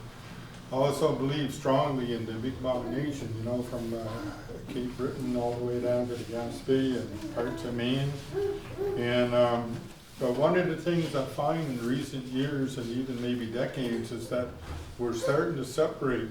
It seems like there's the Nova Scotia Mi'kmaq, there's the PEI Mi'kmaq, there's the New Brunswick Mi'kmaq, now is even Newfoundland, where they have their own regional chief up there, as well as New Brunswick, PEI, Nova Scotia has their own. Here in District 7, and I said it at the meeting, we were here not too long ago at the old bingo hall there when the guy from British Columbia was down. Oh, MacGyver, yeah. No, it wasn't MacGyver. It was, MacGyver was there that day, but it was someone else talking to. Where we're part of District 7, I can see where it's easy, like for Gespegawagi and Gespegawagi, and Gespeg to work together, you know, but where we have this invisible border line, and that wall that's up between us, between New Brunswick and Quebec, we should be in Listicush and Eel River Bar, because we're so closely together, yet divided by that invisible line. We should be knocking those walls down, working together, knock those walls down, and have some kind of a trade, even though it was symbolic, you know, just say we traded 100 pounds of lobster for, I don't know, for a car or a truck, just something symbolic, you know. It doesn't even have to actually happen, just put it on paper. That's what we did, and that's what I like to see, is for our communities to start working together. That way, you know, it's time we started working a little closer together that way.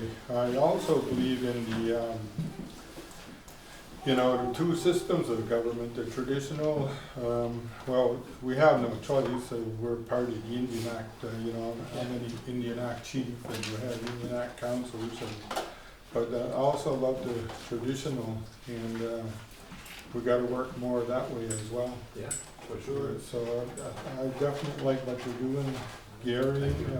I always like when I hear Listicush took a stand against the government, you know, that makes me feel good when I hear that. And I always say, geez, why can't we be that strong? But we can be, you know, and it's just a matter of getting together and taking the right steps and having the right guidance. Yeah. And we've always talked about that too, even Big Malvern and the whole of getting the other communities because, like you said, there's always that border, but it's not a border. It's something that was created by you know, provinces. I think it's time, like you said, we get rid of that border. We start working together and achieving this common goal, and you know, we have a roadmap. And together we can build on it. And I think Canada knows, or the provinces realize that when that happens, you know, we're getting stronger. Like that. And they want to see that. But we can do it in ways that doesn't jeopardize, realistically, we can do it in ways that doesn't jeopardize the bad council system and trying to you know, create revenues. You know? That's why we can do whatever we can do. And one of them is that, because that was sort of by the instructions of constitutional lawyers to do that. And so I'll share with you your email and show you where we work together. And the other one was the salmon fishery law, the creation of the salmon fishery law. That was done together. Again, they said if you work together, there's no way they can challenge. If they do, the tribal system will be, you know, outside of the defined Indian Act, and it'll be harder for Canada, and they won't do it anyway. They don't want to go that way because it's going to disrupt their right against and some government land claims. But that I think that's stagnant, isn't it? Yeah, yes, it's stagnant right now. And when we had a meeting the other day, we had a lawyer that works on a lot of rights for us, and he said that our laws are strong, and to make them stronger, you need the input of the community. So it's not just one group of people that are elected, but the whole community as a whole are the ones that make the law. They're the ones that give the direction on the law, and when we make our law, it's a lot stronger than the provincial law. So that's why we don't make any laws without the people's word, because the people are the ones that are making the law. We're the ones that are just trying to impose it. Yeah. Next to you. So what I want to do is the Bill C-15 is basically almost the same as the our sovereignty declaration. Contains the same historical legal points. I said in our agenda we were going to open it up after. But what I want to do is just read. I just want to read the Don A. McDonald quotes. And it shows you a history of how that started in terms of assimilation, you know, and trying to get us into municipal. And then after that, I'll open for discussion.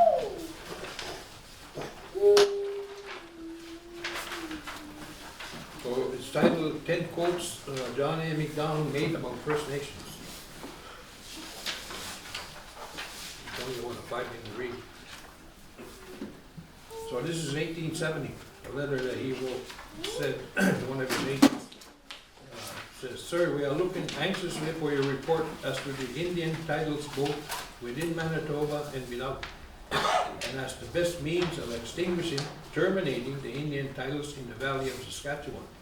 Would you kindly give us your views on that point? Officially and unofficially, we should take immediate steps to extinguish the Aboriginal titles, the Indian titles, somewhere in the fertile belt of the valley of Saskatchewan." So that shows you when they first started this extinguishment and assimilation. And I think most of us have read how racist John A. Macdonald was. He was a racist prime minister, and he was also a drunk, an alcoholic and a drunk. And I'm not just saying that, but there's mounds of history. Even the Canadians with it. In 1879, when the school is under reserve, the child lives with his parents, who are savages. And though he may learn to read and write, his habits and training mode of thought are Indian. He is simply a savage who can read and write. You know? It has been strongly impressed upon myself and the head of the Department of Indian that the Indian children should be withdrawn as much as possible from the parents' influence, and the only way to do that would be to put them in a central training industrial school where they will acquire the habits and modes of thought of white men. So that's basically when the residential schools they were thinking of the residential. Number 3 is 1880. It is worthy of consideration whether legislative measures should not be adopted for the establishment of some kind of municipal system among such bands as are found sufficiently advanced to justify the experiment being tried. It is hoped that a system may be adopted which will have the effect of accustoming the Indians to the modes of government prevalent to the white communities surrounding them. Basically, we look at what they're looking at, you know, what happened here, that it will thus tend to prepare them for earlier amalgamation within the general population of the country. And that's always been this assimilation, you know, that has to happen to rid Canada of the Indian problem.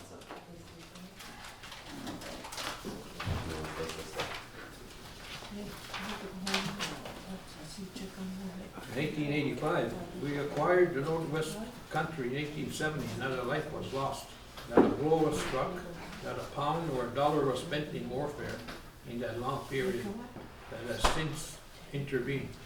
I have not hesitated to tell this House again and again that we could not always hope to maintain peace with the Indians, that the savage was still a savage, and that until he ceased to be a savage, we were always in danger of collision, danger of war, danger of an outbreak. I am surprised that we've never been able so long to maintain peace, that from 1870 to 1885, not one single blow, not one single murder, not one single loss of life has been taken. Basically describing all the territory west of us, starting from Ontario, with those numbered treaties. There was no, at that time, the chiefs throughout those districts didn't know what the true intention was with the government. That they know there would have been wars, and you know, they only found out after a while that there were termination surrender treaties. 1887, the great aim of our legislation has been to do away with the tribal system and assimilate the Indian people in all respects with the other inhabitants of the Dominion as speedily as they are fit to change. And this is Duncan Campbell Scott, 1914. That's when the residential, he was in charge of the residential schools. As Deputy Superintendent General of Indian Affairs from 1913 until 1932, took the groundwork of Macdonald's legacy of repressive policies towards the indigenous peoples further down the continuum of assimilation. The system was open to criticism. Insufficient care was exercised in the admission of children to the schools. A well-known predisposition of Indians to tuberculosis resulted in a very large percentage of deaths among the pupils. They were housed in buildings not carefully designed for school purpose, and those buildings became infected and dangerous to the inmates. It is quite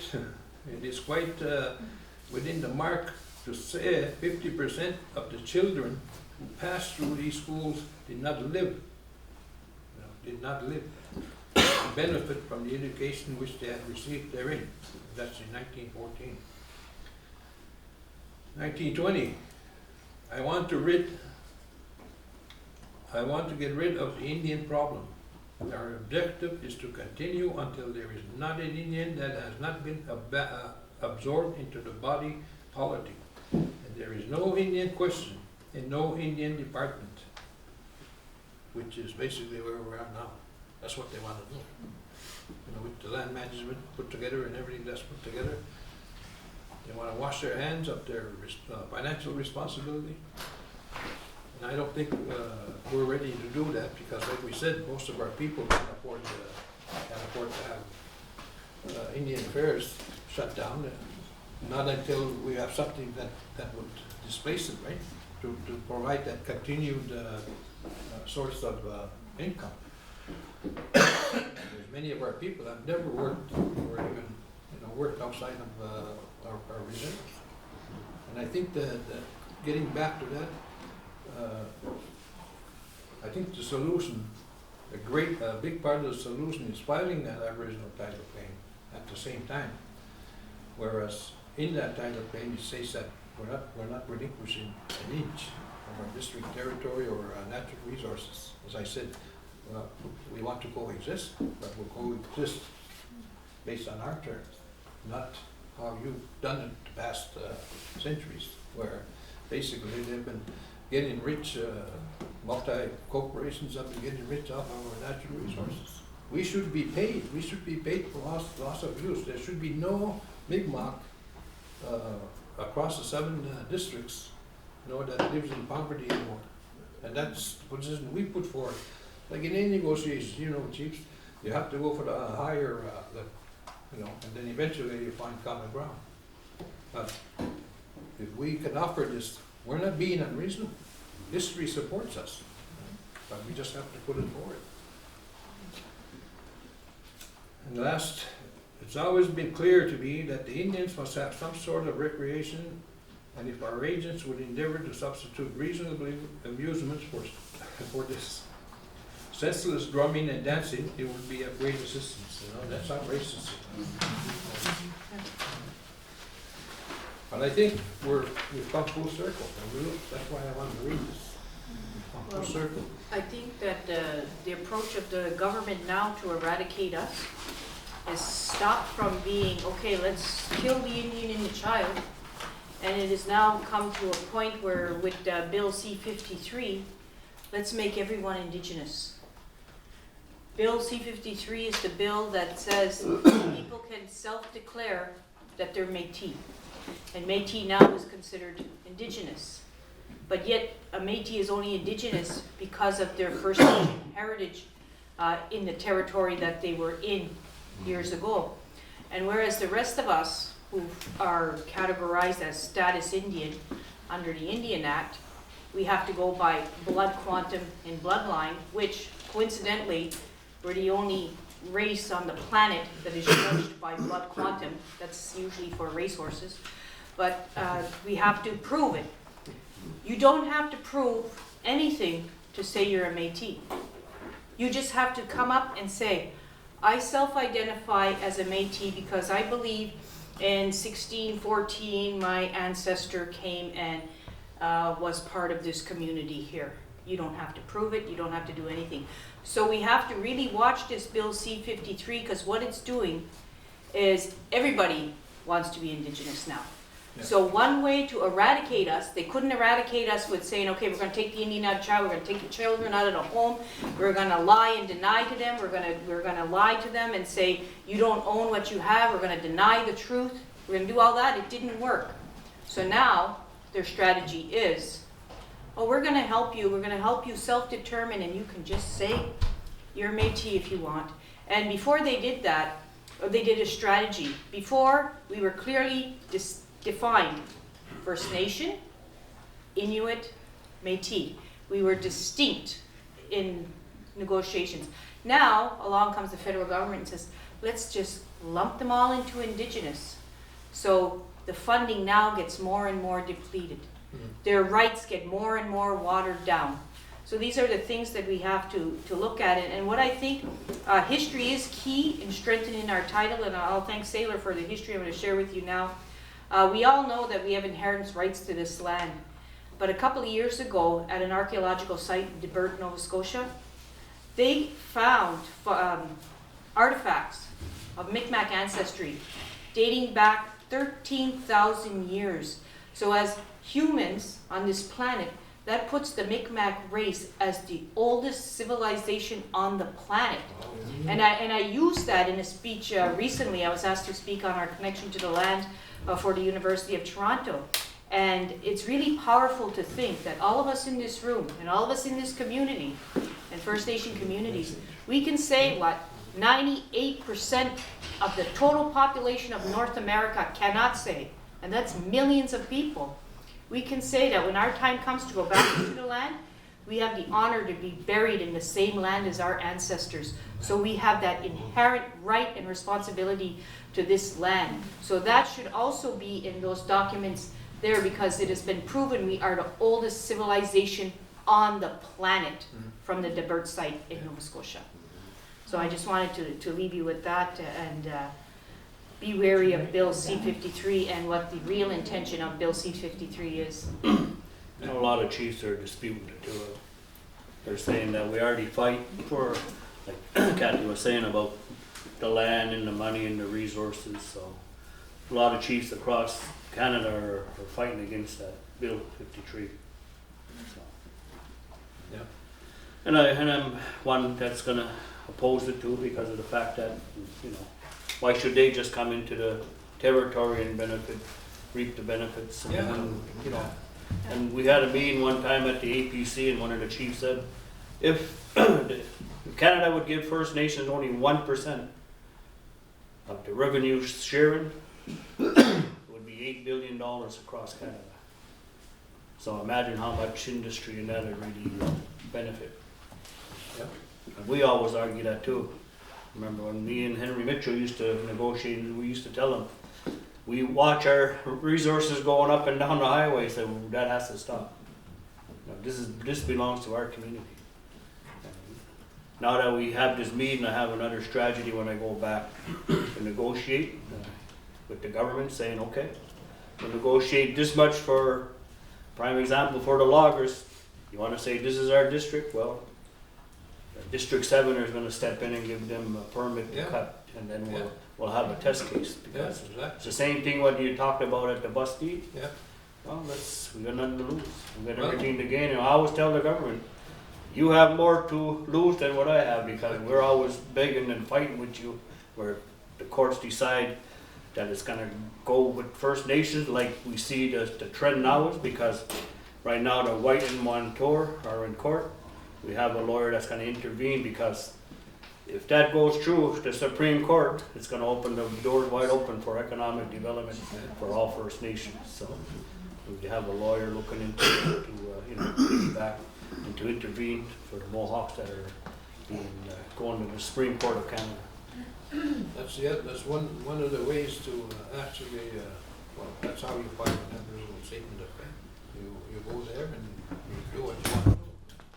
You start cutting and you justify your cutting. Well, we need lumber for housing instead of buying lumber from Irving, who's getting filthy rich on our resources. No part of the district, a lot of that district, right? So, you know, you justify it that way, and I'm sure, like you said, we'll win in the courts.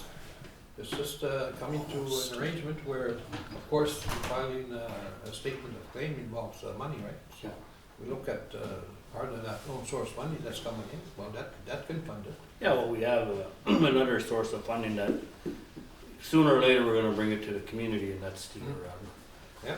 revenue sharing for the wind. Yeah, oh yeah, that's the other side. So that has to be brought to the community, and the chiefs are talking about putting a war chest fund for that reason to fight, for a rights fight, you know. Yeah. So you're not touching the people's money, you're gonna have own source revenue to fight. Again, it has to go to the community where they'll say, yes, we're in total agreement with you, how much do you want us to put in this pot? And there you could also say, okay, well, here's another way we can, you know, push forward together, because you're coming from the wind farm revenue. Yeah.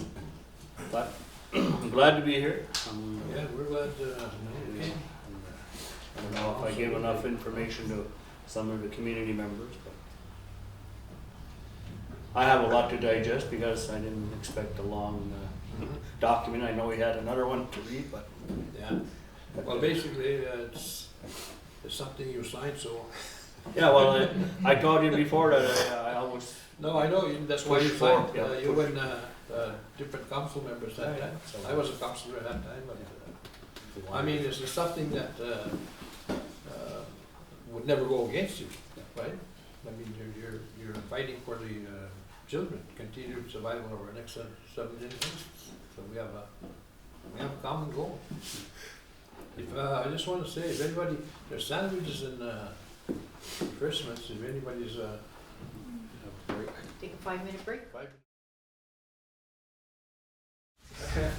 So on February 15th, at our previous meeting before this, we were talking about perhaps forming an alliance with this organization, and this organization, we came into contact with them after I did internet search. And when I did the internet search on the board of directors icon, I clicked onto that and I saw a name that was familiar, and Vimagan was the one that introduced me to her. Her name was Valine Brown. So she was on this cultural and survival organization. This group had 40 offices throughout the world, globally. And the central location is the one in Cambridge. So we met with 2 women over there that worked there, Danielle and Agnes, Raymond, Ray Morrison and I, and it was a very good meeting. We explained our story of who we were and what we're trying to do in terms of basically, you know, the main theme was protecting our, trying to protect our future 7 generations, you know, their continued survival. And so we talked about that, who we were as a tribal comedy system. We revived our system 30-somewhat years ago, and we've been involved in different litigation cases in terms of asserting our sovereignty and jurisdiction throughout our territory. And you know, the meeting was from 10:30 to 12 o'clock, but after, you know, we explained to them who we were and what we were trying to achieve. They said, basically, our organization is doing that, helping, trying to help indigenous nations globally to be recognized as equals by colonizing states in some countries. And she said, you know, they were happy to meet with us and said, we're very interested in the story that you've shared with us. And in turn, they shared with us all these, if you looked at the page, the different links that they shared was organizations in Boston. One is an attorney, Kelsey Leonard, whom they're associated with, head of, this guy's the head of Suffolk University Indigenous Law Clinic. And so, you know, these organizations are important to be able to get in touch with later on. And we said, and you know, based on our visit, they said we'd like to maintain communications, communications. And so what we're going to do the next time is try to get in touch with the indigenous, especially the indigenous law cleaning, and, you know, meet with them and explain to them what we're trying to do. And the reason we went there was, having the 1776 Alliance Treaty recognized by the United States, and what their obligations were. Because, like I said earlier, when they won the war, they just basically stopped the border right across Maine in New Brunswick, and they never even asked our ancestral chiefs that signed the treaty back in the Maliseet and the Mi'kmaq. So they're interested in that. We said, if this whole election, you know, in November turns out what we hope it would be, that, you know, Trump is beat out and Congress is also getting rid of the Republican stronghold that they have, and if the Democrats get back control of the Senate and Congress, we would then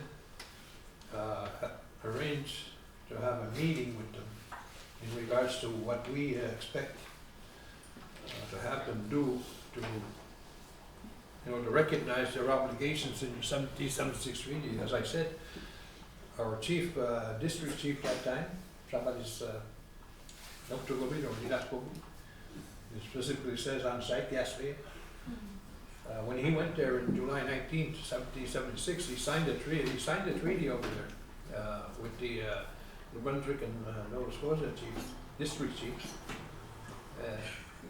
Some of them said, well, we have to go back and show the other chiefs, you know, along Nova Scotia and New Brunswick. But he said, no, no, I want to be transported to George Washington's camp.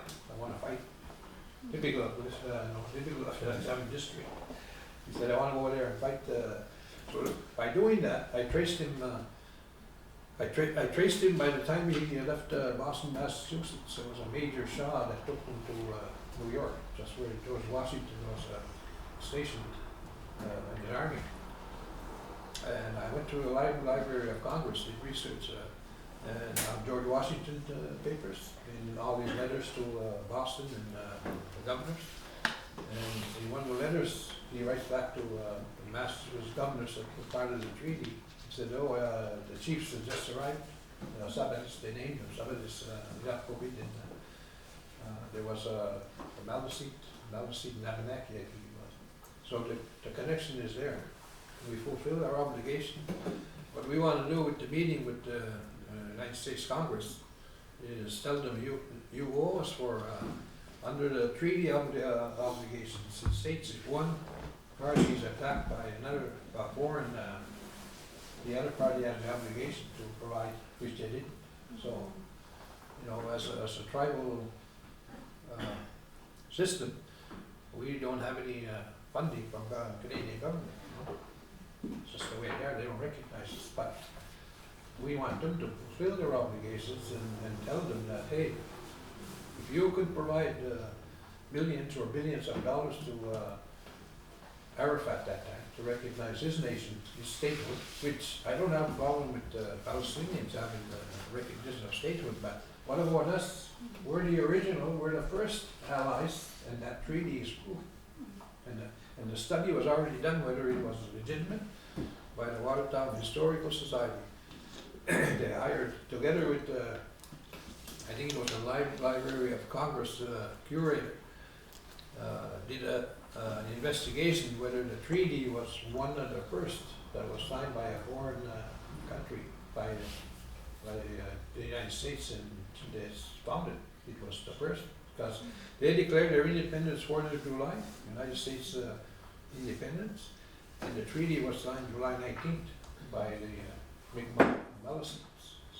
So the connection is there, they can't dispute that. And what we want, we're not going to say, hey, we want you to send the Marines in and help us fight Canada and provinces. No, we want you to fund us the same way you funded, not just the Palestinians, but they've been doing that all over the world, you know, funding different organizations. So I think, I think with Congress, because that treaty was signed with Congress, there was no president in 1776. There was only 13 seats. But you know, we should be able to hopefully get a positive And we're going to use the media too. Our story has never been really told to the general population of New England. So we tell the story, yeah. We tell the story not just to New England, but Philadelphia, where all this took place. Continental Congress was located in Philadelphia. Even the American people would say, how can we help? So we just have to structure an entity, a funding entity to receive money. That's the only way we can build our institution as a tribal council. We've been like orphans. We meet here. Can we rent this place? Can we? No, that's not. We have to have an institution. We have to have a place where there's offices in there, where we do our own membership. We create our own membership. Besides the Indian Affairs cards, we can do that. We can hire people as long as it's legitimate. Homeland Security will recognize it as long as the status cards are not, how do you say, they can't be forged. You have the strips on the back. And I've met people in New Hampshire that actually work for the state of New Hampshire in creating those cards for them. So that's what we're looking at. We want to take control of our and create our institution. And that's what we're going to present to them. So with the help of Cultural, and then we, after that, our meeting was 10:30. Oh yeah, but I have to say they also shared how we can get grant funding. And they're the two in Cambridge that control, and she even says it, well, it's close, the deadline, but she said we can probably make it work. So we can see if we can do that. If not, we can do it at another time. And the other thing, they're closely connected to the United Nations Indigenous Forum, where all these different indigenous countries from all over the globe go annually. We could have went, but it was in 2 weeks. So I said, no, I think we'll pass till next year. We'll get ourselves in order and what we want to do. But it's a great place, she said, to network with other indigenous. I said, yeah, well, next year we'll look at sending somebody, and I might go, or somebody here, but we'll go, we'll designate somebody. So that was nice of them to offer. And that was just a day after the meeting on our way back to. So there, and then after we met with the Boston Indian Council, there's 2 Mi'kmaq women that were working there from one from Indian Brook, I think. And I'm not sure if the other one was from New Brunswick.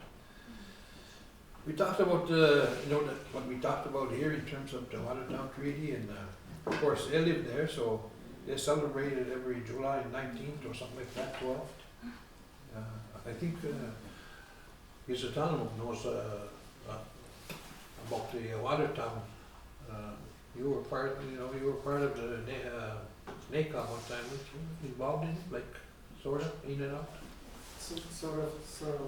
I was working with the State Indian Affairs Commission Okay. at the time, so they were part of the commission. Yeah. So that's what we're looking at, and the president is a Choctaw indigenous person from, is it Louisiana?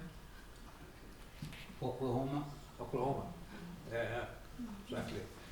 Jean-Luc, his name is Jean-Luc. He's a nice guy. He was very attentive as to, when we were talking about using that treaty as the big stick to, rattle the United States obligations.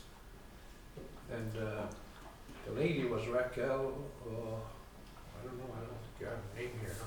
But anyway, that was a very good meeting also, because they're also connected with state representatives and legal institutions. So we made a commitment that we'd be further working together, eventually meeting with the historical, Watertown Historical Society. And that means anybody that's interested, we can go. We don't have the money to pay for travel, but like I went there, It's only an 8-hour trip, you get out of your car and you're there, I'm used to it.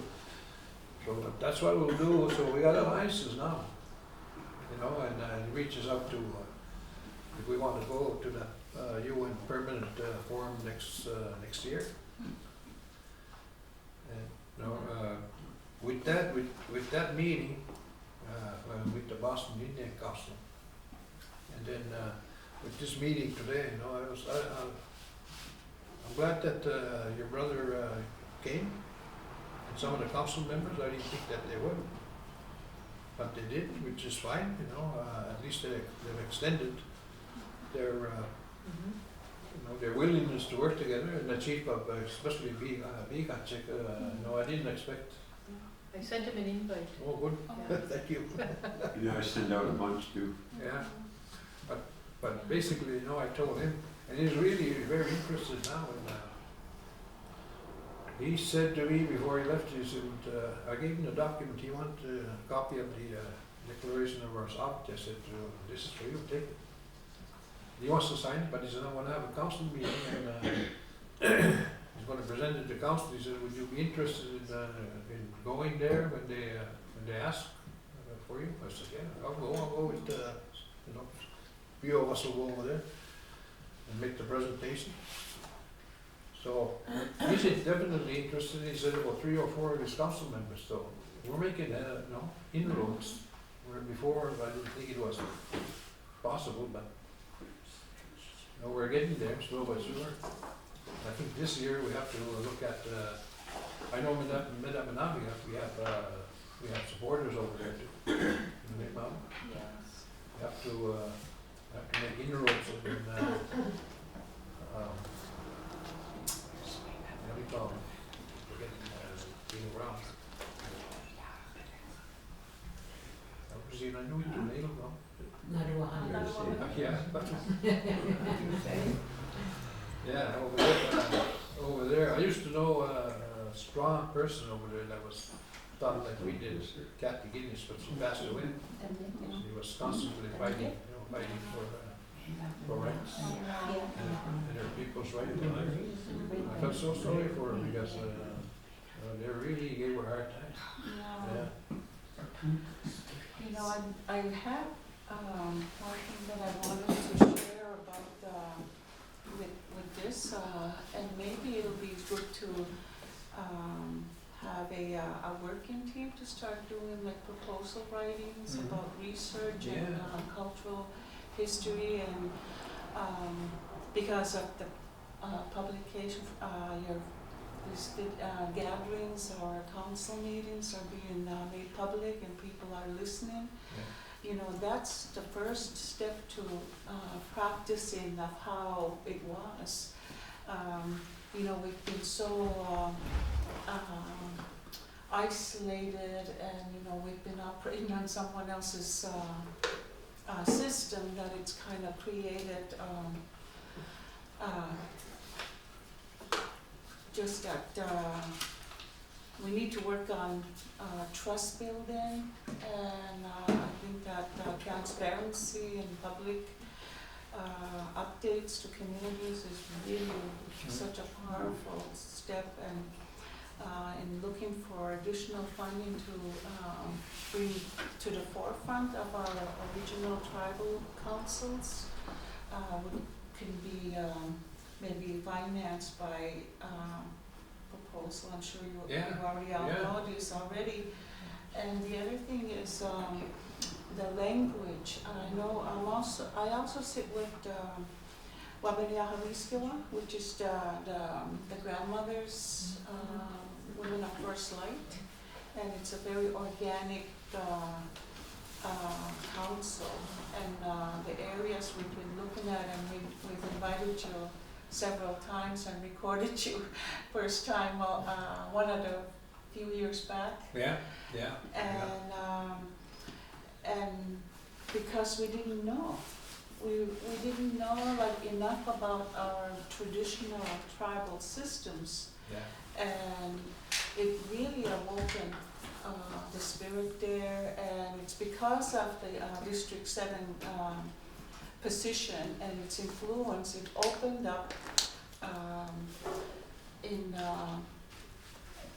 Onnamagi, Gespegawagi, Yeah. and they raised a district woman for the chief somehow. And so that's the influence of here at Yeah. the work that you've been doing in the community here in Gespegawagi. So, and we're part of that, and you know, so the language is a big component, and like here, like this is what's been left for us by our ancestors. So the research in the rematriation of the language, because it is our Mother Earth language, our mother tongue. And so what happened was several hundred years ago, our languages were outlawed, we were forbidden to speak. Yeah. And in that duration, what was happening was the missionaries and the scholars of that time that arrived on our shores, they started to take the language, record it, and sterilize the language of its fullness, and removed the heart and the women of the language. Yeah. And so what we have is a colonial, it's not like it's wrong, but what now, like young people would say, why should I speak Mi'kmaq when I can simply say deer instead of lentuk? What's the difference? And the big difference is that those endearment names, lentuk, Gaspusi, Nukuminch, like Nuchi, Unkich, Nuch, those are our describing our relationship to each other and our original treaties to each other, who we are to each other. So, which is meaning like with the lentuk, diam, all of that, the source of our teachings and existence and our language is from that. So I'm coming into like now re-looking at this through the language that is being, bringing the heart and the spirit of the language. So because we know in our language, lentuk doesn't mean just deer, because what is deer? So the deep research that we're doing is to go back to the word origin and understand that. And therefore, we're beginning to tap into these ancient designs. And this is a design about how we live together as a community. And we talk about our people, but there's been a system where we've broken apart. So like the attempt is like publication, open meetings and discussions to talk about, because it's not happening. And so we're like, and that's how I got to hear more and understand more when you came, you and Deborah came to Bush, and talked about that, and it awoke and inspired us. And we've been working at trying to educate, what you're part of it, trying to educate our district, because start home instead of, because the Wabanaki Confederacy started to also defragment and like the communication is breaking down. So at that point, I remember a couple of years ago, just before the lockdowns, we were saying, or during the lockdowns, we said, we're gonna, let's, instead of trying to help fix the bigger picture of, and trust in others to do that, let's go home and educate our members in our district about our history and the formation of our traditional governance, and how we can come back together, weave everyone back together and do that. And the other one I wanted to say is how Listugush, when our community was in crisis, Listugush came, and no one could do anything about it. They brought all their, peacekeepers, and the rangers, the boats and everything. And all they could do was just watch, the great journey from here to our community. And they couldn't do anything because they knew that the homework and the people here knew their rights Yeah. and they were enforcing Exactly. and practicing their Oh, yeah, rights. yeah. And that was another, for us, like, we couldn't, there's no way many of us could express or even explain how that came about. So that's what, I would like to see us look for Yeah. those dollars Yeah. and educate the general public about who we are. Yeah. Because in the borders, when you're crossing the borders, people who are educated will not, enforce their international laws on us because we're clear from it. Yeah. Because of what you shared this afternoon. Yeah. And it's clear, and, we look back, let's say, just last year. I mean, he went off for a while, veered off to the side, but I think, we're getting back on track. Whatever we've done and whatever we've said, and I thank you for being always here. Your commitment has always been clear, Kat, She is a council member of this, but she's part of our sub-chiefs, and so that helped because you know your council members. For instance, the chief of Iganchik. I know I've known Jake a long time, but I'd rather not talk about how we knew each other, where we met. He might not approve of it. Those were my younger days, but. Anyway, no, it's coming. I'm glad this happened. I'm glad this happened, and I'm glad that you came, and Council Vera, because no matter which way we looked, with your connection to Valine Brown, if it wasn't for her, well, maybe we wouldn't have had that meeting in Cambridge, but because they knew Valine, and she's still connected with them. We have their commitment to work with us. I wanted to ask you, since you're talking with her, Valine, we have to connect with her too, right across the west, because she's Haida, right? And she's of the same frame of mind as we are in terms of asserting her sovereignty, recognition of our sovereignty. So somewhere, somehow, we have to open lines of communication. Whether we do it by Zoom or certain people do it by Zoom. We do. Maybe you can arrange that. We can find out a date that we can do that and share each other, because she shared some of her. Said what the government is doing with the treaties. Basically, they're doing it right across the country. They don't want to recognize. So I think she has an idea of who we are, because I sent her the Declaration of our Sovereignty and the LC-15. So, yeah. Mesquite Nabanadu Circle of Philanthropy, International Global, so There there's you go. method like that, and they are in support. Yeah. So we need I'd to, just like to add to that, Malvin has to talk about, me and Gary, we talked about it a long time, that each district needs their own home. We need to conduct business in our own home. It goes beyond the language when we take out our sacred items.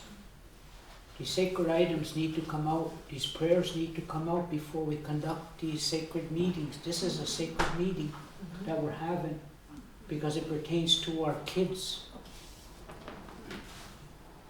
That's the sacred of it. So I just went back and said, we don't need a camp in Kedgewick. We need our longhouse so that we can conduct. we can do that. Eventually, we're going to do that, and I think this is where the Cambridge group come in. They basically said whatever that you need. But I think with the Kedgewick thing, it would be an opportunity to extend that our jurisdiction. Yeah. See, we have an opportunity to work together, whereas I can tell you, and a week or 2 weeks ago, well, we didn't know if that was possible, right? But now, with Chief Scott saying that, you know, there's a willingness to work together, which would be fine, because if we work together, there's no way that the province, if let's say we do go over there, they can't penetrate, see? And that would be the beginning of an Aboriginal title case. That would be in its purest form, because we've always were told by Franklin Gertler, who's a constitutional lawyer, that when you assert an Aboriginal title claim, make sure that it's not something that will turn into just a frivolous or something that, as an independent person, you will benefit personally. Make sure it's for, on behalf of everybody, all your people. And because court cases, Supreme Court cases have come up, and provincial cases have come out, as long as it's for the community, for the benefit of all the people, the provinces won't win, Canada won't win. And that's basically a fishing camp. Well, how many are there that don't belong to us? These New York millionaires have been dominating that river, you know, for decades and decades. So we're just taking what's rightfully, you know, ours. But we do it in a legitimate way. And we're the ones, and he understands that, we're the ones that have that extended jurisdiction. But together, like we did in Bastille, and that's how we won. Yeah. I also remember a long time ago, and maybe you remember too, when Powell first started in the 80s, we used to use the Powell as a foreman to, there used to be teepees, lineups of 100, just to hear, listen to what we're talking about now by the others. Yeah. That all changed over the years. Yeah. Well, They don't do that no more. It's a good place to do that. Yeah. You know what I mean? yeah, I remember having those meetings, Yeah. you know, at night, and everybody, people would just come to hear, but Now that's they what. have karaoke. Have what? Karaoke. I think most effective too is video. Sing. Yes. That's the, Yeah. that goes out, you know, a lot, I didn't even think that a lot of people watch them, but I know now they do, and, Yeah. You have some videos of like close to 300 views on it, and Oh, yeah. yeah, that's good. I send out websites all the time, yeah, and a lot of people, they look at it. yeah. Because what we're talking about makes sense, right? I mean, it's not for us. We don't do what we do just for us, we do it for everybody. So, if there's no more comments, questions, discussions?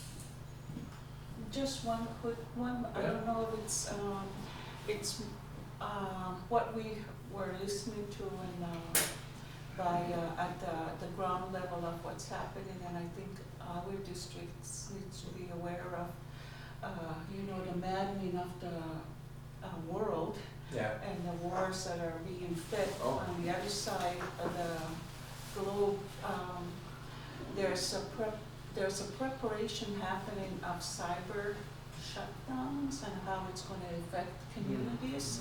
So we know, like, Nas Vegas, like, you know, I mean, like, we've seen it where our communities, when the power system is through severe weather, when it goes out, I know we can go out and start cooking our luskanigin and stuff like that out in the wintertime, out in our front yards. But I think we need to prepare something in our areas how to do that, so we don't go into, we become more proactive on how to handle these situations. And I think it's really important. I mean, this is not something that's being said when it's going to happen, or I mean, if it's going to happen, it's when it's going to happen, and it's very near. Landlines to keep connections and stuff like that, and how to sustain each other. We're by rivers, we're by forests, so I think we have a better chance as opposed to people living in the city and so on. But I think our district should be talking about being proactive and how to be really present for our community members in the area and like making those connections of the exchanges of how we're gonna sustain ourselves.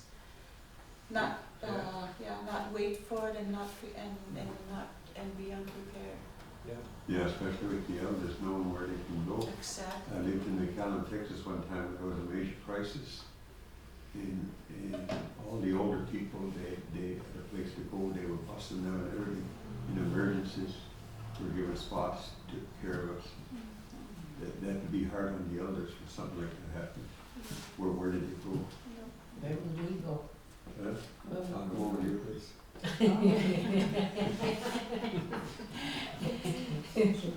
So I just think that's an important responsibility. Well, no, yeah, you're right. It's not just the wars that are going on, but we also have to look at global warming, the effects of global warming. You know, my wife and I, and children, sometimes talk about maybe building something a little further up where they want access to water, you know, and Yes. solar energy, using solar. I guess that's how that's happening. Some people, when you talk about global warming, yeah, is that nothing? Look at what weather is being like now. Yeah. Hardly any snow. Texas is burning. Yeah, Texas is burning like. When we have Floods. crisis, Just so to be prepped at least a maximum for now, like 3 months or like 6 weeks, because I think it's going to be a little bit like that. and I noticed on the weather, they'll give a forecast for 6 days, but it'll change every 6 hours. Yeah. All the time changing. One time, when they gave the weather back in the 50s, 60s, it stayed that way. Not anymore. Changing all the time. Now I step outside and look up, Yeah. check the sky, east and west. Yeah, yeah. Basically, I mean, you look at the clouds, there's different type of clouds, right? You know, and one of them is that when it's like the sheep's, it's gonna rain. There's a word, just go chop to day. Like the sheep's wool. Yeah. You see that Yeah. rain is coming. Well, back a long time ago, we had all those signs. There were so many signs how the winter was going to go out up on the hill. We lost all of that. Yeah.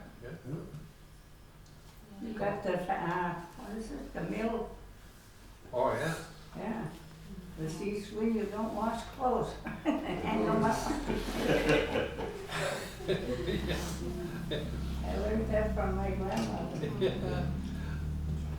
Yeah, she watched those smokestacks, because yeah, they do, it goes this way sometimes. If it's west wind or good. So I posted something on Facebook just to kind of give us a guide from the person that I follow, or not follow, but I listen to. So I think that's really wise about understanding about how we can take care of each other and. I'll look at it. You know, when we see something good, we pass it on. That's why Yes. we pass it on. Vegetarian buksuulla nyt tänään. Not for firewood of these parts. Yeah, and then get back on our alisuutin. So thank you so much for. Yeah, well, everybody for today. And I want to also thank my matriarchs of our area for holding space and coming over. Yeah, to, yeah. No, we always appreciate PZs, you know. Well, Ken. I just call her. Oh, really?